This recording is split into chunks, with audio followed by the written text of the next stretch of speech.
Hello friends, இன்றைக்கி வந்து ஜீரகம் புளி இல்லாத சமையல். இன்றைக்கி ரசம் பண்ணியிருக்கேன், ஜீரக ரசம். ஜீரக ரசத்தில் வந்து என்ன போட்டிருக்கேன்னா, துவரம்பருப்பு 1 ஸ்பூன், ஜீரகம் 1 ஸ்பூன், அரை ஸ்பூன் மிளகு, இதை மட்டும் ஒரு 1/2 ஹவர் நனைச்சி ஊற வச்சுட்டு அதுக்கப்புறமா நல்லா நைஸாக அரைச்சி, ஒரே ஒரு தக்காளி அதையும் போட்டு அரைச்சி நல்லா பொங்கி வரும்போது இறக்கிடணும்.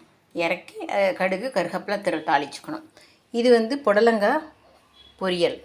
இது எப்படி பண்ணணும் அப்படின்னாக்க, எப்போயும் நம்ம தேங்காய் போடுவோம் இல்லையா, அதுக்கு பதிலாக புடலங்காயை பொடியாக கட் பண்ணி ஆஸ் யூஷுவல் தாளிச்சுட்டு கடலை மாவு தூணும். அதில் புடலங்காயை போட்டுட்டு கடலை மாவு நல்லா ஒரு 4-5, இந்த புடலங்காய் வந்து 1/4 கிலோ, இதுக்கு ஒரு 4 ஸ்பூன் கடலை மாவு தூவலாம்.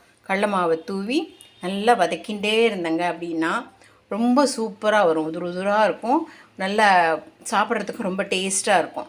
இதை ட்ரை பண்ணி பாருங்கள், உடம்புக்கும் நல்லது. கடலை மாவு நல்லா பெரட்டி கொஞ்சோண்டு எண்ணெயை விட்டு பெரட்டிகிட்டே இருக்கணும். இருந்தீங்கன்னா நல்ல உதுராக பொரியல் பார்க்குறதுக்கே ரொம்ப சூப்பராக இருக்கும், சாப்பிட்றதுக்கும் ரொம்ப டேஸ்ட்டாக இருக்கும். இது வந்து மத்தங்காயை வந்து தோலை சீவிட்டு நல்லா பொடியாக நறுக்கி ஃபஸ்ட்டு வேக வச்சுக்கணும். நல்லா வெந்ததுக்கப்புறமா 2 மினிட்ஸ் போகிறோம், நல்லா வெந்துடும். உப்பு போட்டு மஞ்சள் பொடியும் போட்டுக்கோங்க.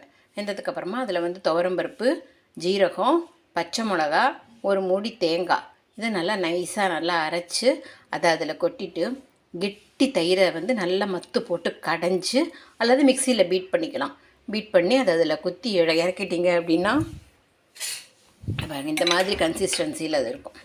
குழம்பு மாதிரி இருக்கக்கூடாது, கூட்டு மாதிரி இருக்கும்.